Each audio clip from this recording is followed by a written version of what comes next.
Get ready for your daily dose of marketing strategies and tactics from entrepreneurs with the guile and experience to help you find success in any marketing capacity. You're listening to Marketing School with your instructors, Neil Patel and Eric Su.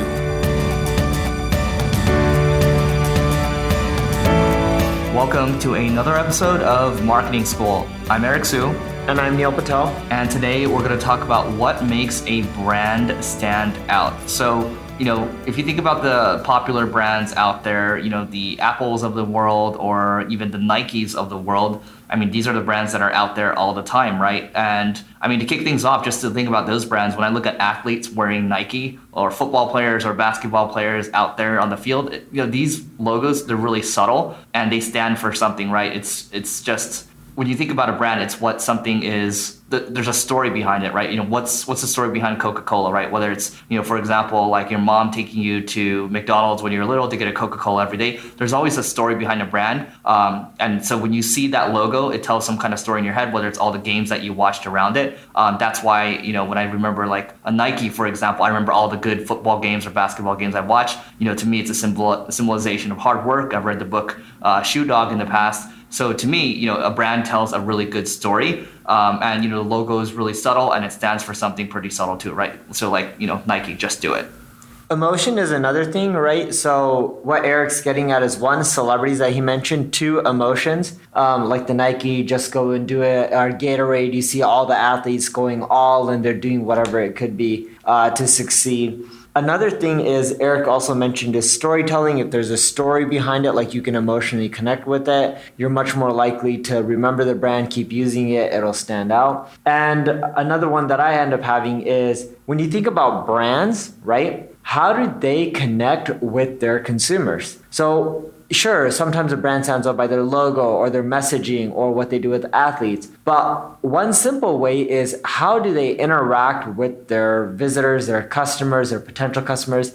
It could just be doing events, right? Budweiser does a lot of free events for their fans. Or it could be that someone, a brand or a company is responding to all of their fans on their Facebook fan page or on Twitter. It's that connection. And I think a lot of people take that for granted. When you can create that one-to-one connection, even if it's a corporate brand or a personal brand, and you're really relating to people, trying to help them out, you're there for them. People remember that. They're much more likely to come back and be loyal to your brand. Great. So a great example of that is Amazon, right? They're known for customer service. I've looked at my Amazon LTV over, I think it's been since 2010 or so. So there's like a CSV export you can do. I think I spent like $40,000 or something, which is not that bad considering it's been 7 years and I purchased everything through there. But my main point is this. Whenever I ask, and I don't really ask for much, I don't ask for refunds much, but if there is a problem, like I'll reach out to them. Usually they'll just say, hey, just keep it. We'll send you another one, no problems at all. So it's almost, that's kind of remarkable, right? Because, the fact that they let me keep something and they're sending me a new one.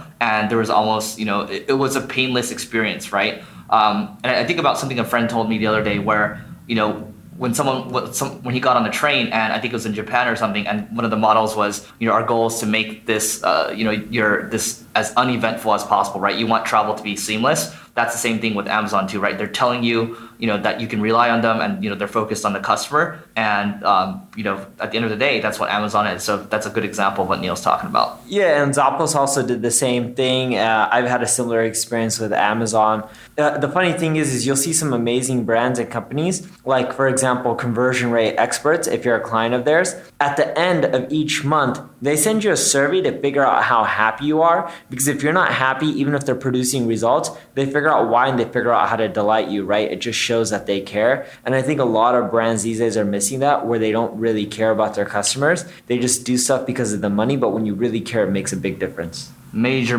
difference. And it's added a lot in terms of us for, being a client services business. Clients stay way longer now.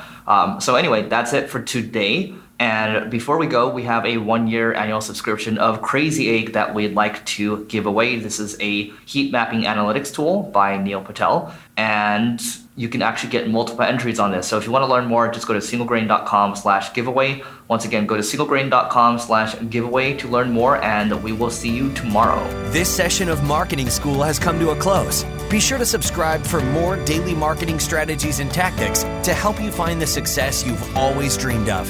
And don't forget to rate and review so we can continue to bring you the best daily content possible.